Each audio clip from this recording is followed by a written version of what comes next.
So, ang kanyang ano ba 'tong sa piatos-piatos-piatos na 'to?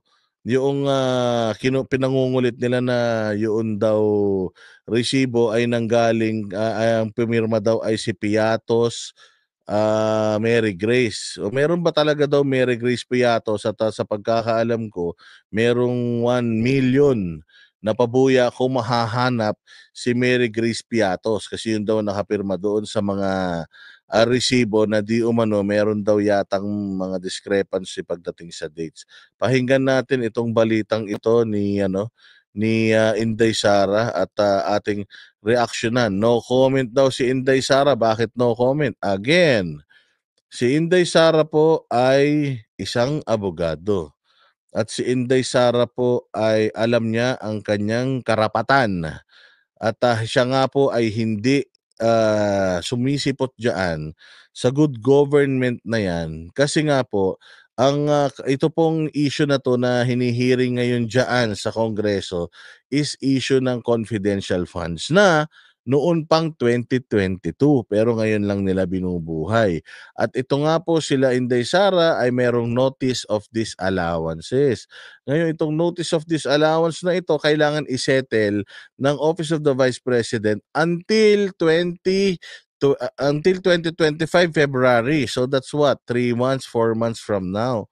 So meron pa silang time para ayusin ito. Kaya lang, paano nila aayusin itong issue nila dito sa confidential funds na ito at sagutin ang notice of disallowance nila sa BIR kung hayop na yan, araw-araw naman, maya't maya, pinapatawag nyo naman sa hearing yung mga taong dapat nagtatrabaho para mabalanse itong pagkakautang na ito ng Office of the Vice President.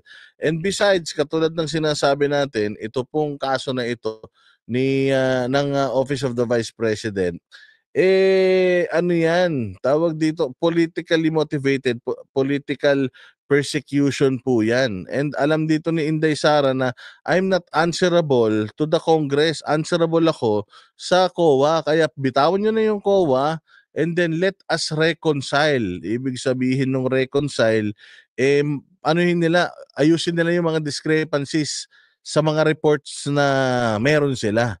Ayan, kaya pakinggan natin itong balitang ito, mga bahusing. No comment si Vice President Sara Duterte tungkol sa pagkakakilanlan ng isang Mary Grace Piatos na isa raw sa mga nakapirma sa acknowledgement receipts para sa confidential funds ng kanyang opisina. Hindi pa raw nakikita ni VP Sara ang mga dokumentong may pirma ni Piatos. Hindi naman din ito dumadaan sa kanya. Isa ang pangalan ng Piatos na lumabas sa higit 1,000 resibong ipinasa ng OVP sa Commission on Audit. So, ang OVP merong ipinasang resibo. Okay? May ipinasang resibo. It means nag-adhere sila doon sa polisiya o sa proseso. Nag-adhere sila. Now, meron doon sa libo-libong resibong ipinasa nila, meron mga questionable. Ayan. Siyempre, kaya nga questionable, you will question it. Sa COA muna sila dapat sumagot. And then, kung ang COA ay hindi satisfied doon sa kanilang mga sagot, doon sa mga discrepancies, and then, pwede na ngayon mag-file itong COA ng corruption or malversation diyan sa Office of the Ombudsman. 'Di ba? Yun, ganun yung proseso. Pero dito kasi ang nangyayari, in aid of legislation daw, pinapatawag siya dito sa committee na ito para magpaliwanag na dapat nagpapaliwanag siya doon sa mga taga-COA, hindi sa Kongreso. Di proper etong proceeding na ito kasi nga nung unang nagpunta si Inday Sara diyan, tinanong ni Inday Sara etong mga congressman na ito, and rules na nila mismo diyan sa Congress, hindi pa nila maipaliwanag ng maayos kay Inday.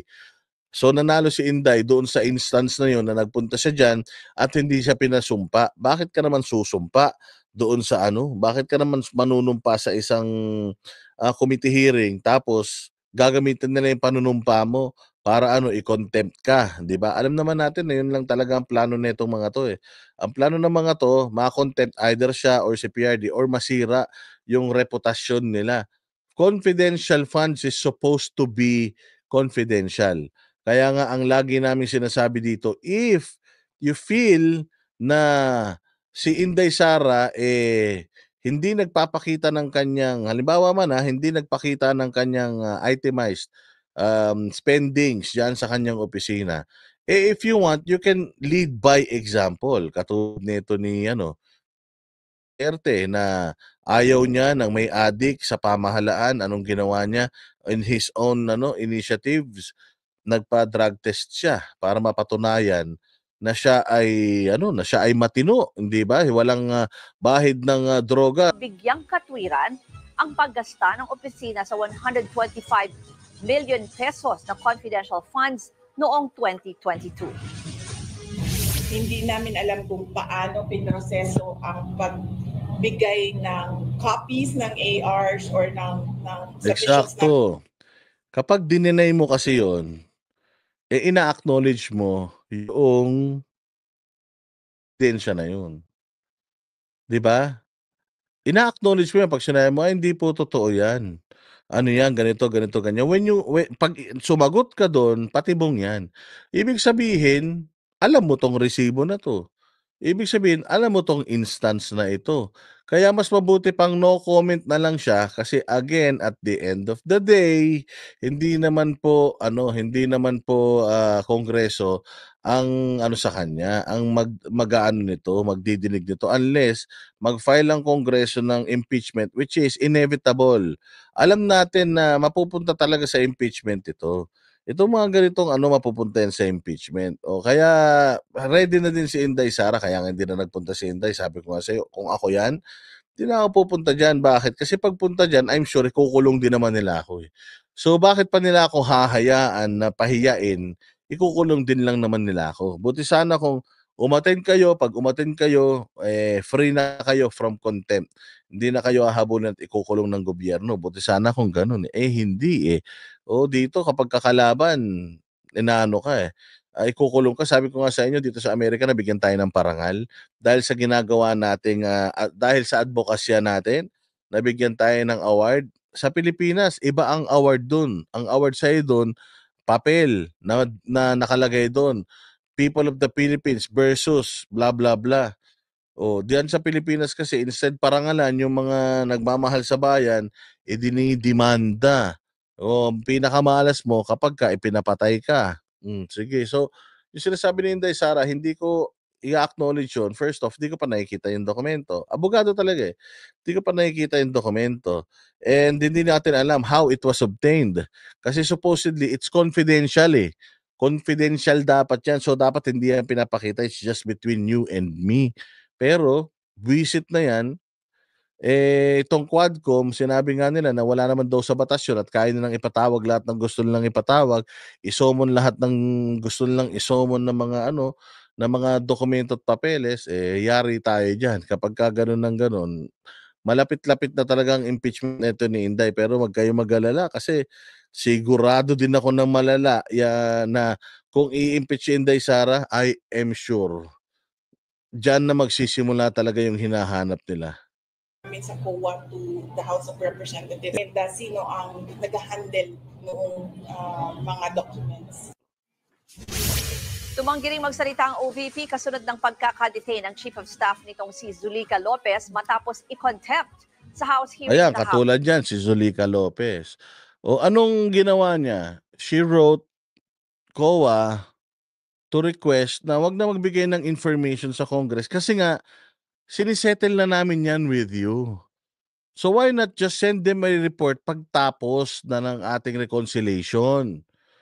Hindi. Itong Congress nagmamadali, hindi pa tapos yung palugit ng ng COA pero nagmamadali na silang mag-conduct ng investigasyon.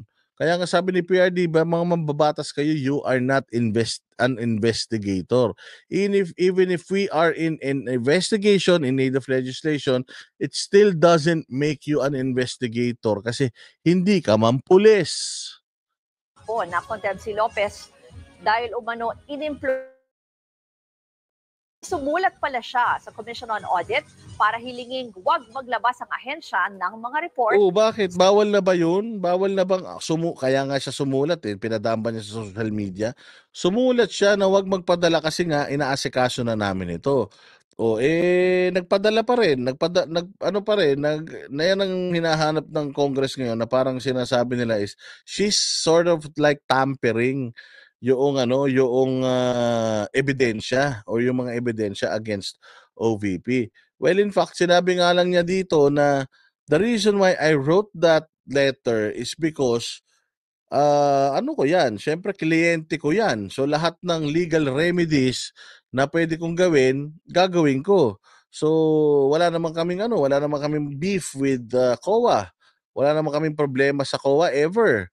So kinausap niya yung COA na ano natin yan, ayusin natin. Nandito kami para ayusin. So wag na lang tayong magpa-media-media. Syempre magagalit mga congressman, doon nga lang sila kumikita sa mga hearing, ipipigilan nyo pa. Sa komite. Di ba? So, yun ang natin diyan, yun ang problema natin ngayon mga bossing. Etong si Inday Sara, nako po, mukhang nagdedelikado talaga dito. Expect naman na ni Inday Sara yan. That's all. Sabi nga niya, wala, kung ito talagang kapalaran ko, itong kapalaran ko, nabudol ako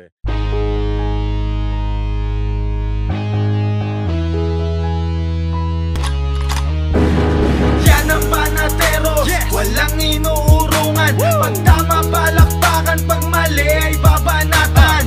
Yan ang Banateros, boses ng ordinaryong Pilipino. Banateros ay walang makakaawan. Walang inuurungan, Banateros ay tinutulungan. Mga ordinaryong Pilipino, bawat mali tinututukan. Handang ituwid mga baliko, kasagutan sa tanong matino.